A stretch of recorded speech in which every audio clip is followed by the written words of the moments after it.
for today's vlog guys, andito ako sa higaan kasi hindi ako makalabas dahil kahapon nanggaling dito yung yung may-ari ng boarding house namin. At parang tinuro niya sa amin paano gamitin yung lutuan, tapos yung washing machine kasi hindi namin alam.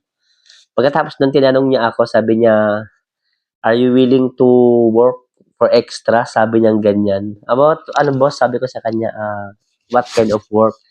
Sabi niya sa akin, my friends need someone to file some woods. E di, akala ko yung mga pinagtabasan, mga palutsina, ganon. Sabi ko, no problem boss, sabi ko sa kanya. Tapos, tinawagan niya yung kaibigan niya. And then, pagkatapos ng ilang oras, andyan na yung kaibigan niya. Sabi niya, tomorrow we will pick you. I will pick you here in your accommodation, sabi niya. And let's do work. Are you, sabi nung may-ari ng boarding house dito, kaya lang mag-settle kung magkano ibayad niya sa inyo, sabi niya. Tapos akala ko isa ko lang, and then sabi niya, I need 2. Tapos kaninang umaga, alas 10, kinuha niya kami dito. Kaya yun, ang sakit-sakit ng katawan ko guys, ang sakit ng yung binti ko. Kasi nanibago ako. Kaya yung binuhat namin yan, 4 na paleta na 15 pieces, 15 kilo bawat sako. Sa isang palita may 75 na na sako. 15 pieces. Nasa harap ng bahay nila, doon sa garage, yung garage kasi nila may Porsche na sasakyan. Tapos ilalagay sa likod doon sa nila parang generator. And then, ayun, dalawa kami ng kasama ko si Aaron. Nasa kabilang kwarto na siya.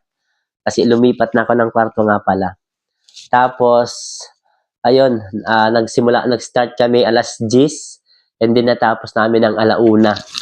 At ito ang ibinayad sa amin guys. Bukod sa binayaran kami, pinakain niya kami doon ng snack na sabi niya sa amin, this is Manila food, sabi niya, pero mga ham, mga kamatis na parang grapes, ewan ko mga pagkain, yung pagkain ng mayayaman. And then nakapagkwentuhan siya sa amin, sabi niya, are you living in Manila? Sabi niya, or outside Manila? Tapos sinabi ko sa kanya, I'm from Manila, boss. Sabi ko kahit hindi. Tapos sabi ko sa kanya, have you been in Manila, boss? Sabi ko sa kanya, sabi niya sa akin, no, but I have so many Filipino friend. Tapos sinabi niya sa akin na, dati daw pala, captain siya ng barko. And then ngayon, kasi may port dito sa coastline dito sa amin, siya na yung parang managing director ng coastline. So, pataas na yun na yata yung pinakamataas na na pwesto pagdating sa maritime. And then yun, marami daw siyang kaibigang mga Pinoy. Dati kasi captain siya ng barko. Ito yung binayad niya sa amin guys, 30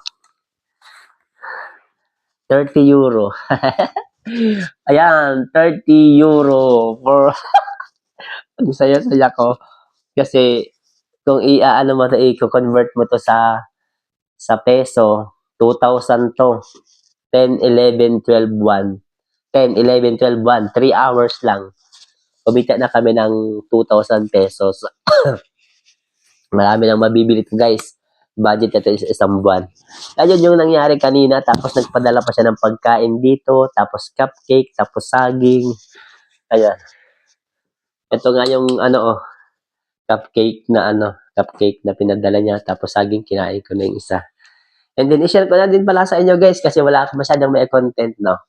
Nandun ako sa kabilang kwarto. Kaya lang, lumipat ako dito dahil lagi ako di makatulog. Kasi yung pesto ko, yung pa ako nakatapat sa pintuan. And then, pagbabaliktad ako, yung ulo ko naman. Hindi talaga makatulog, grabe.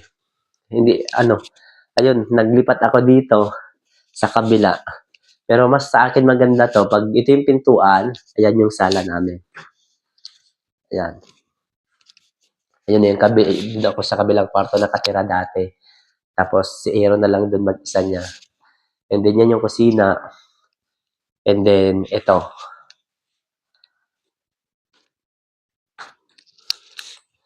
Ayan siya, 3 yung bed. 1, 2, 3. Ayan yung bed ko na ginawa. Tapos ayan na yung electric fan. Galing pa ng Maynila. Yan, kumuha talaga ako. Tapos dito, may cabinet ako nilagay. Nasa baba yung laptop ko. Tapos andun sa baba yung mga ano ko, kailangan kong mga regalo ko sa buhay. Tapos meron siyang aparador. Ang laki naman ng tiyan ko. Ayan, may aparador siya. Yan. And then, ito ang ganda, oh. Yan, ang laki-laki. Sobrang laki. Gusto ko sanang ilagay yung bag ko rito. Kaya lang, magdalang baka masira siya. Ayaw ko siyang gamitin kasi wala naman akong ilalagay na damit. Then, meron siya dito. Itong divider na to, binigay ito sa amin. Tapos, bawat bed, may kama. May aircon siya, ha. Pero, hindi ako gumagamit ng aircon kasi ang lamig. Hindi pa winter, pero ang lamig na. Ayan, double walling yung bintana nila. Tapos, yung bintana nila, guys, may pa letter B. Ayan, naka-letter B siya. Tapos, meron siya dito ay, oh. Pwede siyang buksan ng paganto. Yan. Oh. Ngayon, naka-letter B tapos pinapapasok ko lang yung hangin na galing sa labas kasi ang lamig-lamig. And then, pasok tayo sa CR. Meron din kaming sampayan. Ito yung CR niya, guys. Ito. May heater, tapos may sampayan, may sink. Ayan. May ano siya. Ang ganda, no? Tapos ito, na-fold to. Sana all. Ang ganyan. Provided to ng company namin. Yun nga lang, walang bidet. Walang bidet siyang ginagamit. And then, ang ginagamit is yung tissue. Yung tissue naman, hindi ako ginagamit sa pang-iwang ko yan. Ang ginagamit ko, tubig. Ginagamit ko siya pag sumisinga ako. Kasi may sipon pa akong konti. Silip nga tayo dito sa kabila, guys. O, andyan nakakapasok yung yung cricket. Ayun, Ayan siya. Na-vlog ko na yan nung nakaraan. Ayan siya sa labas, oh. Yan. Nakaka-amaze. Tapos, yung unan nila dito, guys, ang laki, sobrang laki. Grabe naman yung unan nila. Ito, oh.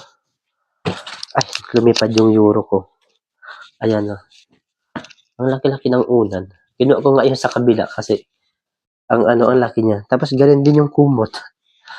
Pero basta maganda rito. Ayan yung tirahan namin na bago. Lumipat ako dito. Tapos dito marami pang mga kortina, mga towel, ayan o. Oh, ayan. Tapos, ganun lang. Hindi na ako lumabas kasi masakit talaga ang katawan ko. So, paano yan, guys? So, ayan, guys. Shout out sa inyong lahat ng mga taga-suporta at kaibigan ko.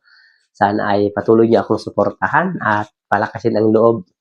Dahil minsan pinanghihinaan ako ng loob dahil sa mga nasa naririnig ko, nalalaman ko tungkol sa ibang tao. Laban sa akin. So, until next vlog, guys. Ito pa rin si Dorot. Bye-bye.